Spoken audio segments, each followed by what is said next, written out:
All right. So you guys want me to watch the world is ending 2020. Ever since 2020, the world's bankrupt, doomed video. Okay, let's take a look. Oh my gosh, it finally happened because Americans are on the brink of bankruptcy, and this money story just keeps going from bad to worse. Because first is inflation, which is up. I always, okay, just a side note, I always think it's funny that I was like, America is absolutely destroyed. It is the end of the world for America. And, like, obviously he's, from America, and this is based around, but it's just funny that it's always based around America, just like the Roman Empire is collapsing when, you got hundreds of other countries that kind of like look at our standard of living and are like, oh, that's not too bad. I mean, I don't know what's wrong, but it's kind of good, Up in the month of August at 3.67%. And you might think to yourself, well, that's no big deal. It's just 3.67%. So, yeah, inflation, I mean, here's the thing. We're never going to go back to the 1950s prices, right? But it's going to continue to go up. We can slow it and prevent, do some things to slow the rate of inflation. But just the way economics works, it is going to be kind of like almost an ever-increasing thing.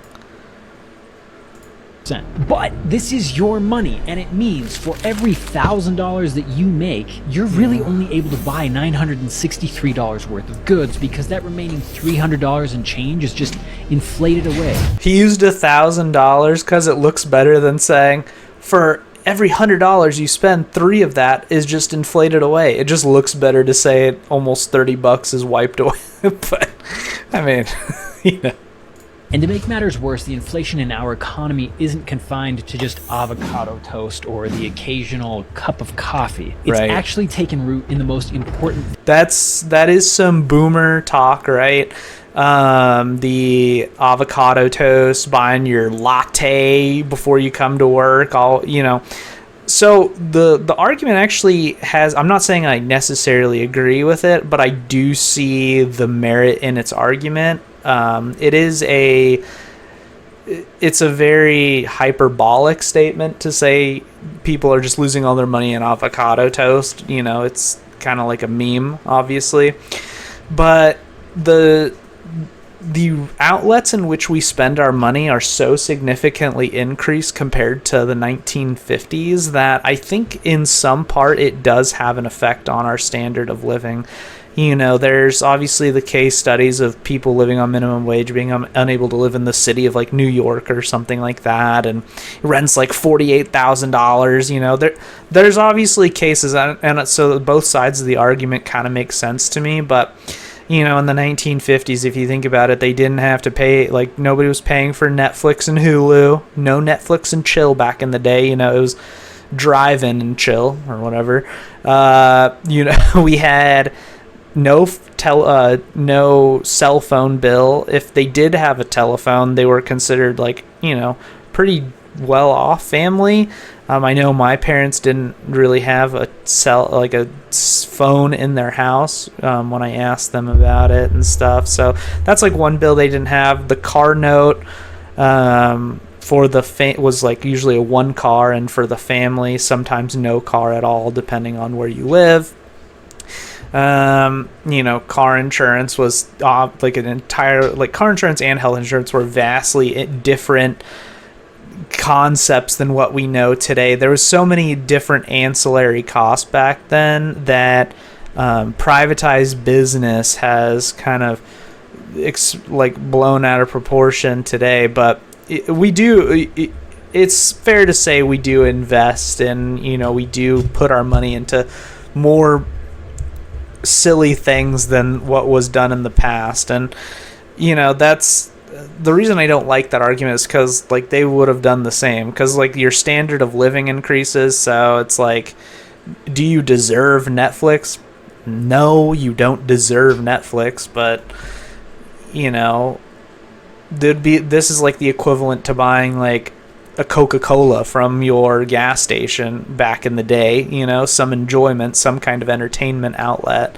So that's where that comes from. And they think, they think the younger generations are entitled to, or think that they're entitled to these different entertainment sources, these DoorDash, for example, and that's why they're broke. So things that we buy every day, like gasoline and the cost of keeping a roof over your head. Yeah. Gasoline prices in this country are getting out of control, and rent prices have increased every month for the last 40 months. That's over 3 years of month-over-month. Yeah, the basic so cost rent of having a place to live has increased. and mortgage. But wait. So, funny story, we did buy a house, and now that I'm in my house, I'm actually, it is cheaper than when I lived in like a rentable area. So, I'm paying 17, like 35 a month on my mortgage, when before it was like 19 something,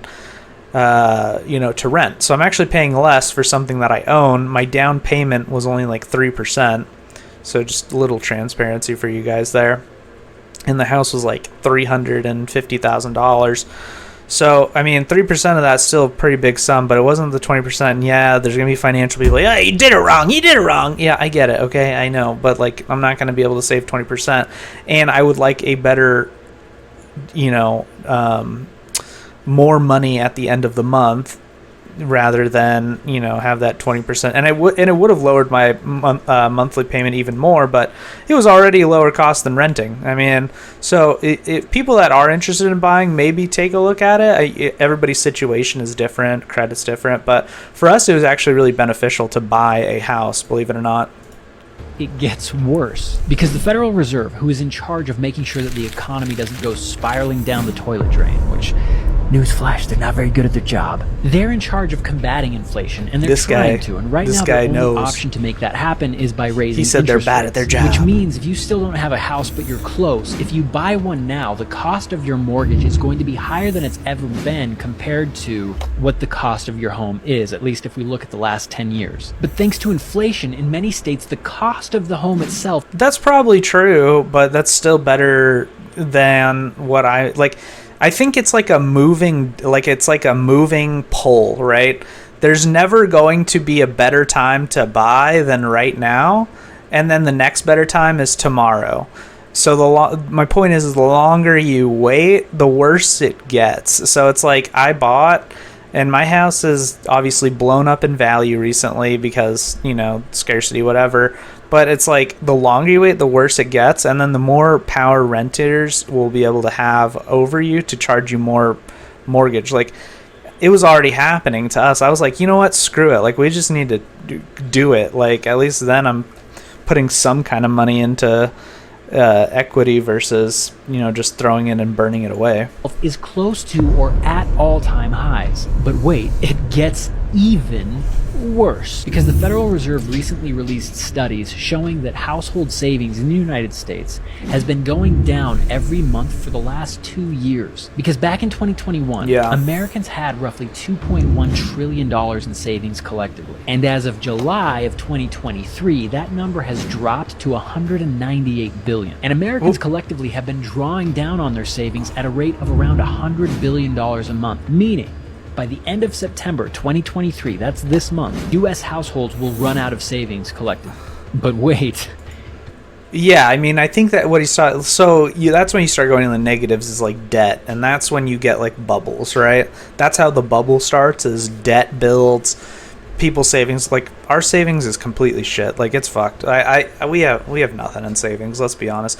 But that is like kind of like a bubble that gets created. Because in October, student loans, which have been I gotta stop buying some avocado toast. Are is what it is. To kick back in again. You're right. So your money now buys you less stuff, while the Federal Reserve raises interest rates again. On that note, I could spend less on DoorDash. That would help us significantly. I spend a lot of money on DoorDash. Against you if you're trying to buy a home, while the cost of rents keep going up every month. While at the same time, student loans are coming into play, so you're going to have less money in your pocket, and your money doesn't go as far to begin with because of all the inflation. And that's it. I'm done. That is the bleak state of the United States. There's so much more to that story. There's more? So much. I can't give them more bad news. They're not going to want to follow my channel if I just have nothing That's but true. depressing I will shit. not. You got to tell them everything. I don't use TikTok a lot. It's not Because it would nothing be one personnel, thing if kid. Americans as a whole were entering into financial dark times altogether as one United States, but that's not what's actually happening. Because in 2022 and 2023, corporate profits have been at or near all-time highs. A small portion of our That's true. There are companies hitting record profits, and people are wondering where all that money is going. And the easy answer is to say into a CEO's pocket, and I think that comes from a position of jealousy in a way. And I think there's some merit to that, and I think that is true to a degree. I'm not saying I'm like a corporate bootlicker, right? But I do understand, that these companies have to take their financial futures into account, possibly are reinvesting in themselves. Unfortunately, and you could say they could reinvest themselves like by giving employees more money. And I, hate to be the bearer of bad news, but they do. I mean, a lot of companies do give the good employees more money. Just the majority of employees are not worth trying to save. That's a bleak statement, I know, and a lot of people are going to hate me for that, and I apologize, but that's the reality. Is they do reward good employees a lot of the time. It's just that a lot of people aren't good at their job, So why would you get paid more? our society is doing better than they've ever done before, and I personally am all for getting rich. I want to have more money. I want you to. Have you been? Yeah. So yeah, I mean, maybe I'm biased because so I've been in the medical field for some time, and I have been rewarded, for my work, and I feel like I've been properly compensated over the years, for the contributions I provide, and I believe it's because I do good work that I get rewarded for that. And I don't think it's because I'm buddy with anybody, because these relationships were built from the ground up a lot of the times, and and the way you get those is by proving yourself within the company. And so a lot of people just don't do that, and that's the other side of the coin, right? To have more money, I think we should live in a It's just a hard pill for a lot of people to swallow. country where we all have the opportunity to be doing better tomorrow than we did yesterday, collectively. Some of us aren't going to make it, but if we live in a place where all of us have the chance to, that's exciting. But that's not what's happening. A small group of people are getting richer not by providing more value to society, but by extracting value from it. For example, Blackstone, a private equity firm on Wall Street, led by this man, Steven Schwarzman, who's the CEO of Blackstone. This guy took home over $250 million in profits in 2022. Pfizer's CEO, Albert Bourla, got a 36% pay increase in 2022 and took home $33 million. So that's my point, is like, okay, I will say this again. I am not a corporate bootlicker. Please don't attack me, okay? When CEOs get a lot of money, it's because the investment board finds value in the work that they did. Like, I'm not saying they're worth 400,000 times the cost of one employee. Do I think some of these, like a lot of these, are blown out of proportion? Yes. Do I think they deserve some kind of raise if their company have hit record profits? Yes, I do. Like any leader, like any employee, they deserve to be compensated for that work depending on their contribution towards it. As a CEO, you're in charge of direction with the, your advising board, and ultimately you're the one that has to make the calls. One of the great parts about being the one that has to make the calls, even though some of those calls have been advised to you, is that you hold the responsibility whether they are positive or negative. If they end up being a negative response on the company, guess what? You get fired. That's how it works, like any other job. But if it's successful, you get the credit too. And that's kind of why you see these obscene numbers, because you have investment bankers just, going to make it rain on these hoes if something is successful. And that does trickle down to some degree, albeit in a much, much, much, much, much lower percentage to the other good employees in the company. While the non-performing, non-contributing employees that produce the bare minimum, which are easily replaceable, these people do not see those increases, because why would they have to share them with you? And this is, this is a generalization. of the industry. There's obviously some people that are well deserving and, you know, definitely need a raise. That happens all the time. There's obviously these cases. And we all know why Pfizer did so well in 2021 and 2022. And if that's not disaster capitalism, I don't know what is. Because what's happening in the United States definitely feels like it's that's one of the sketchy parts about the medical field is when it is for profit, you know, it's like this like weird moral, you know, it feels morally bad, right? And especially outside looking in, it feels bad. I think medical costs are exuberant, and I think they are out of control. I do think the population vastly underestimates how much work goes into doing certain things. Some of that's the fault of the insurance companies. Some of that's the fault of the medical practices themselves. You know, pointing fingers back and forth, that's fine. But there are lots of people that, like, you know, a doctor says, you know, gives a diagnosis. Well, there's about 50 other tasks that are happening in the background that you don't know about that do cost money to sustain. So that's, you know, but I do feel like, you know, with certain efficiencies, we could reduce it significantly. And like I said, I don't have the answer to that. I know the problem, and I know why a lot of that money is being why that cost is so exuberant. Also sadly feels like the government is on the side of corporations rather than the people. Because remember the Pfizer CEO that took home $33 million last year? Yeah. In that same year, 2022, Pfizer signed a $3.2 billion deal with the US government, meaning our tax dollars are funding Pfizer and helping their company hit record profits, allowing them to give their CEOs massive pay boosts with money that comes from US taxpayers. And it's really frustrating because I wasn't a great student in school, but I seem to remember. Yeah, like on the outside looking in, that looks so corrupt and so evil. It looks absolutely terrible. It really does. I totally get the optics of it. Big businesses to protect the people from big businesses overstepping their bounds and doing things that are just not good for society, right? Yeah, I mean that's the ideal. Like, is the government protecting the people? But they are going to favor businesses because right now it's the only thing holding our crippled economy together. And you do have a bunch of people that in the White House that are with the mindset of that avocado toast buying millennial, right, or whoever it is, avocado toast buying individual. They think that's the mass majority. Do you think they're going to put their faith in you to restore America? No, they're going to put it, you know, in the guy that just got record profits for their company. And that's the thought process now, that I could see some of these people having. Government is aligned with those same corporations at the expense of the American people. So the question is, what are we all going to do if things keep going this way? Is the answer die? Stop buying the avocado toast, which is keeping us all in poverty? Or maybe I think we could all save a lot more money if we, you know, like reevaluate our expenses and see what's really been needed. I mean, like, I don't need like HBO Max, like freaking I have like a Crunchyroll account. Like some of these I don't use for months at a time. You know, like I said, I overspend on DoorDash. I do think personally I could reflect, do I think it would solve all my problems and, you know, a lot of the issues? No, but I think it would help. I do.